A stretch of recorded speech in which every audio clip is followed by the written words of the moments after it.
Hi viewer, நான் உங்கள் doctor Kumar. இன்றைக்கி நம்ம நிகழ்ச்சியில் ஒரு நேயர் கேட்ட கேள்விக்கு தான் இந்த பதிவு நம்ம போடுறோம். விந்து முந்துதல் அதுக்கு என்ன சார் ரெமெடி இருக்குது அப்படிங்கிற மாதிரி கேட்டிருந்தாங்க. பொதுவாக இது ஒரு பெரிய சாப்டர், சரிங்களா? இது அறிவியல் பூர்வமாகவும் சொல்லும் பொழுது பெரிய சாப்டராக போயிட்டுருக்கோம். அது ஆனால் உங்களுக்கு பார்க்கக்கூடிய அறிகுறி சின்னதாக தான் இருக்கும் மொழிய இது ஒரு லென்த் வைஸான ஒரு சாப்டர். ஸோ அனைவருக்கும் பாமரருக்கும் புரியும் வகையில் நான் இந்த வீடியோ பதிவு போடுறேன். அதற்கு முன்னாடி நம்ம நிகழ்ச்சியை பார்க்கக்கூடிய மக்கள் தொடர்ந்து நம்மளுக்கு சப்ஸ்கிரைப் பண்ணி ஆதரவு தருமாறு பணிவோடு கேட்டுக்கொள்கிறேன். அதே நேரத்தில் பார்த்திங்கன்னா உங்களுக்கு இந்த நிகழ்ச்சி உண்மையிலே பிடிச்சிருந்துச்சுன்னா லைக் பண்ணுங்கள். மற்றவங்களுக்கும் உதவியாக இருக்குன்னு நினச்சிங்கன்னா சப்ஸ்கிரைப் பண்ணி எங்களுக்கு ஆதரவு கொடுங்க. நான் உங்கள் டாக்டர் குமார். வாங்க நம்ம நிகழ்ச்சிக்குள்ளே போவோம். பொதுவாக பிஇ அப்படின்னு சொல்லக்கூடிய இந்த ப்ரீ மெச்சூர் எஜாக்குலேஷன் எந்த ஒரு கோடும் கீழே அது வகைப்படுத்தப்படுதுன்னு கேட்டிங்கன்னா இதுக்குன்னு பொதுவாக எந்த டைமுங்கிறதுலாம் கிடையாது.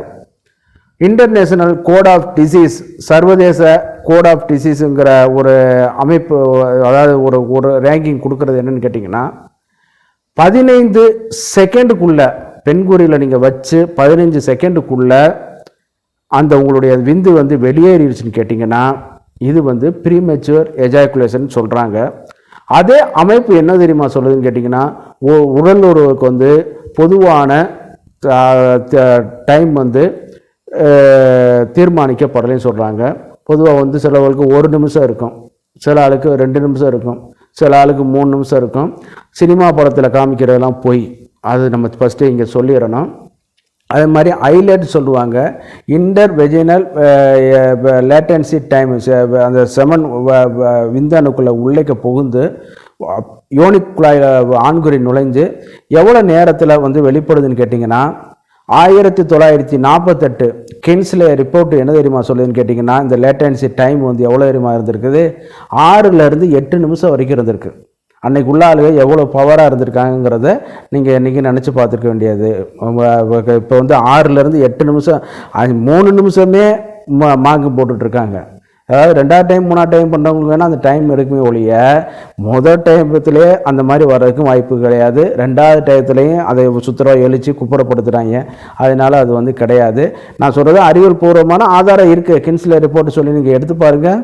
1948 இந்த லேட்டன்சி டைம் எவ்வளோ தூரத்தில் இருக்குதுன்னு கேட்டிங்கன்னா 6லேருந்து 8 நிமிஷம். ஆனால் இன்றைக்கி என்ன தெரியுமா வாய்ப்பாடு சொல்லியிருக்காங்க? இன்டர்நேஷ்னல் கோட் ஆஃப் டிசீஸு 15 செகண்டுக்குள்ளே உலக போயிடுச்சுன்னா என்னன்னு கேட்டிங்கன்னா இந்த டிசீஸு கீழே வகைப்படுத்தப்படுது அப்படிங்கிறது சொல்லியிருக்காங்க. நம்ம பார்க்கக்கூடிய இந்த அறிகுறி ஆரம்பத்தில் பார்க்கும்போது ஒரு விந்து முந்துதல் மாதிரி தான் இருக்குமே ஒழிய நாளாக என்னன்னு கேட்டிங்கன்னா அதில் ஒரு சலிப்புத்தன்மை ஏற்பட்டு உங்களுக்கு அந்த ஆண்குறியை எழுச்சி அடையாமலும் போய்விடலாம். அந்த ஆண் உணர்வு, காம உணர்வு பார்த்தாலே திரும்பிக்கொள்ளக்கூடிய அமைப்புகள், இது எல்லாமே இருக்கக்கூடிய ஒரு அமைப்புகளும் உருவாகி விடலாம். சரிங்களா? இதில் ஆரம்பத்திலேயே இந்த விந்து முந்துதலை நம்ம சரியான முறையில் ட்ரீட்மெண்ட் பண்ணிட்டோம்னு கேட்டிங்கன்னா இது குணமாகக்கூடிய வாய்ப்புகள் இருக்குது. இதுக்கு பார்த்திங்கன்னா 2 வகையில் பிரிவடையுது. ஒன்று பிரைமரி ஸ்டேஜ், ஆரம்ப கட்டத்தில் உள்ளது. அடுத்து செகண்டரி. சில நேரத்தில் இளமையில் தவறான, நீங்கள் ஆதாரபூர்வமானது தான், இளமையில் தவறான இதில் நம்ம இது பண்ணும்போது ரப்சரான ஒரு இதில் பண்ணும்பொழுது இந்த ஆண்குறியோட நரம்புகள் பாதிக்கப்பட்டு என்னன்னு கேட்டிங்கன்னா அவனுக்கு இந்த மாதிரியானது வர ஆரம்பிக்கும்.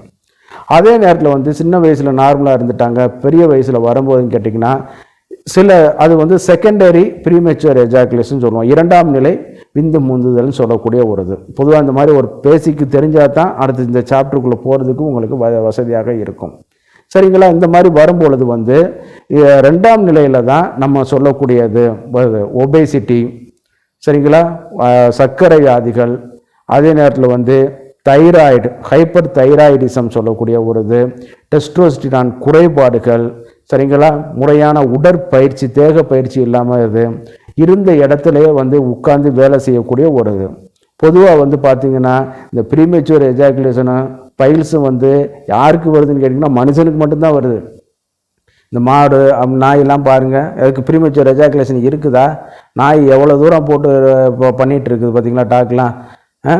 அதுக்கெல்லாம் ப்ரீமெச்சூர் எஜாகுலேஷனாக இருக்குது. கழுதை எவ்வளோ நேரம் பண்ணுது, குதிரை எவ்வளோ நேரம் பண்ணுது. ஏன்னு கேட்டிங்கன்னா மனிதன் வந்து உட்கார்ந்து வேலை செய்ய ஆரம்பிச்சிட்டான். அப்போ அதிகப்படியான உடல் அந்த வெயிட்டுகள் எல்லாமே வந்து அந்த பெல்விக் கேவிட்டியில் தான் எல்லாமே கம்ப்ரஷனாக ஆரம்பிக்குது. அதில் வந்து இந்த இப்போ விந்து முந்துதலுக்கு நான் 35-40 வயசுக்கு மேலேக்கு போகும்போது ப்ராஸ்டைட்டிஸும் ஒரு காரணம். அதுக்கும் காரணம் வந்து அடிப்படை காரணம் என்னன்னு கேட்டிங்கன்னா உட்கார்ந்து எழும்பும்போது அந்த இடுப்பு கேவிட்டியில் பெல்விக் கேவிட்டியில் அதிகப்படியான வெயிட் வந்து அதில் வந்து ஸ்டோரேஜ் ஆயிடுது. மனிதன் உட்கார்ந்து இருந்ததுனால தான் இந்த ப்ரீமெச்சூர் எஜாகுலேஷன் வருது. அதே நேரத்தில் எந்த டிசீஸ் வருது? பைல்ஸும் மனுஷனுக்கு மட்டும்தான் வருது, வேறு எந்த விலங்குகளுக்கும் வந்ததா இது வரைக்கும் ரெக்கார்டு இல்லை. வேறு ஆக்சிடென்டெல்லாம் வந்திருக்கும், கிழிஞ்சு இந்த மாதிரியானதில் வந்திருக்கும். வெட்டினேரியன்ஸில் கேட்டாலே சொல்லுவாங்க. அதில் வந்து பார்க்கும்போது பார்த்தீங்கன்னா இந்த மாதிரி 2 டிசீஸ் வர ஆரம்பிக்குது. அப்போ அவன் பரிணாம அடிப்படையில் உட்கார்ந்ததுனால தனது வாழ்க்கையை தொலைச்சிட்டான், வேறு ஒன்றுமே கிடையாது இந்த ப்ரீமெச்சூர் எஜாகுலேஷனால் வரதுனால. சரி, இந்த ப்ரீமெச்சூர் எஜாகுலேஷனாக வருது, இப்படி இது பண்ணும் பொழுது அப்போ அதுக்கு என்ன சார் ரெமெடி இருக்குது? அறிகுறியெல்லாம் பார்த்தீங்கன்னா 15 செகண்ட்லேயே வந்துடுது. அப்படி சில ஆளுக்கு உள்ளே கொண்டு போகும்போதே சொருவருக்கு முன்னாடியே வெளியில் தண்ணியை தொளிச்சிடான், வாசலில் தண்ணியை தொளிச்சிடான். அதனால் வந்து நம்ம வந்து கன்சிடர் பண்ணணும். இது வந்து நம்ம வந்து இப்போ ரொம்ப யோசிக்க வேண்டிய விஷயம். இந்த அளவுக்கு அவன் வாழ்க்கை வந்து பாதிக்கப்பட்டவனுக்கு தான் அதனுடைய வேல்யூ வந்து தெரியும். அப்போ இந்த பிரைமரி செகண்டரி நம்ம வந்து பார்த்துட்டோம். இதுக்கு என்ன தீர்வு, என்ன மெடிசன் நம்ம வந்து பார்த்தோம்னு கேட்டிங்கன்னா சில நரம்புகளுக்கு உள்ள மெடிசன் வந்து கொடுக்குறாங்க. பொதுவாக வந்து அது வந்து ஆரம்ப கட்டத்தில் எடுக்கும் பொழுது அதாவது நரம்பு சம்மந்தப்பட்ட பாதிப்பு இருந்துச்சுன்னா நீங்கள் எடுத்துக்கலாமே ஒழிய நரம்பியல் நிபுணரோ மனதத்துவ நிபுணரோ ஆலோசனை பெற்று நீங்கள் சாப்பிடலாமே ஒழிய ஜென்ரலாக இது பொதுவாக பரிந்துரை பண்ண வேண்டியதில்லை. ஏன்னா அடுத்தடுத்து இதில் சைடு எஃபெக்ட் வந்து நிறையா. அதே நேரத்தில் வந்து சில ஸ்ப்ரே ஜெல்லிகளை வந்து பயன்படுத்துகிறாங்க. இதில் என்னன்னு கேட்டிங்கன்னா இதனாலே வந்து அவனுக்கு வந்து இன்னும் சுத்தரவாக அவுட் ஆகி போயிடுது. அப்போ வந்து என்னன்னு கேட்டிங்கன்னா அடுத்து வந்து அந்த ஆண்குறியை வந்து தேடி தான் பிடிக்க மாதிரி இருக்குது. சரிங்களா? அந்த டிலேட் ஜெல்லு போடுறது சில நேரம் வந்து இந்த சிடன்லஃபில் சிட்ரேட், டடலவில் சிட்ரேட்னு சொல்லக்கூடிய பிராண்டு நேம் வந்து வயாக்ரான்னு சொல்கிறோம் இல்லையா, அந்த மாதிரியான மெடிசன்கள் நம்ம எடுக்கும்போது அன்னைக்கு மட்டும்தான் அவனுக்கு விசேஷமாக இருக்கும். அப்புறம் அடுத்து ஒரு 15 நாள் 20 நாளில் இன்னும் ரொம்ப பாதிப்பாக போயிட்டே இருக்கும். அப்புறம் 25 மில்லிகிராம் 50 மில்லிகிராம் ஆகும், 50 மில்லிகிராம் 100 மில்லிகிராம் ஆகும், 100 மில்லிகிராம் 200 மில்லிகிராம் ஆகும். அப்புறம் ஒரு நாள் போட்டுட்டு இது பண்ணும்போது என்னன்னு கேட்டிங்கன்னா மாரடைப்பு ஏற்பட்டு மரணம் அடைஞ்சிருவாங்க. அதனால் அந்த மாதிரியான இதுகள்லாம் தயவுசெய்து பண்ணாதீங்க. மருத்துவருடைய ஆலோசனை இருந்தாலும் முறைப்படியான மருத்துவ கண்காணிப்புகளில் தான் அந்த ட்ரிக்கெலாம் எடுக்கணும். சும்மா ஏனோ தானன்னு போய் நம்ம வீட்டில் உட்காந்து சாப்பிட்டுட்டு இருக்கக்கூடாது. சரிங்களா? அதனால் அடுத்து நம்ம வந்து என்ன இதெல்லாம் பார்த்துட்டோம். செரட்டோனின் அப்டேக்டர்னு சொல்லக்கூடிய இதெல்லாம் நம்ம இது பண்ணுறோம். அதெல்லாம் வந்து முறையாக வந்து மருத்துவருடைய பரிந்துரையின் பேரில் தான் எடுத்துக்கணும். அது மனோதத்துவ நிபுணர், சாதாரண மருத்துவர் கூட அதை பரிந்துரை பண்ண முடியாது. ஆமாம், பேச்சுலர் டிகிரி படித்த மருத்துவர் யாரும் அதை பயன்படுத்த முடியாது. போஸ்ட் கிராஜுவேட் டிகிரி பிடிச்ச மருத்துவர்கள் தான் இதை வந்து பயன்படுத்தணும். அதே நேரத்தில் வந்து சில காஜல் எக்ஸசைஸ்ன்னு சொல்கிறாங்க. நான் சொன்னால இடுப்பு குழியில் தான் அதிகமாக வெயிட்டு சேர்ந்து இந்த மாதிரி ஆயிடுதுன்னு சொல்லிட்டு அந்த காஜல் எக்ஸசைஸ் மூலமாக வந்து இது குறையிறதுக்கும் வாய்ப்புகள் இருக்குது. இதை காட்டில் சிம்பிளான வழி நம்ம மூதாதையர்கள் சொல்லி கொடுத்தது என்ன வருங்கிறீங்கன்னா சிரசாசனம்னு சொல்லிட்டு ஒரு ஆசனம் கேள்விப்பட்டிருக்கீங்களா? தலைகீழாக நிற்கிறது. அது சின்ன வயசில் செய்கிறது பிரச்சனை கிடையாது. இப்போ செஞ்சிடாதீங்க, ஸ்டெப் பை ஸ்டெப்பாக செய்யுங்க. ஒரு யோகாசனோடைய வழிகாட்டுதல் பேரில் வந்து செய்யுங்க. அப்போ அந்த சிரசாசனம் செய்யும் பொழுது அந்த பெல்விக் கேவிட்டியோட வெயிட் வந்து நாளாக கொஞ்சம் கொஞ்சமாக அழுத்தங்கள் குறையாந்து இந்த மாதிரி இதாக ஆரம்பிச்சிடும்.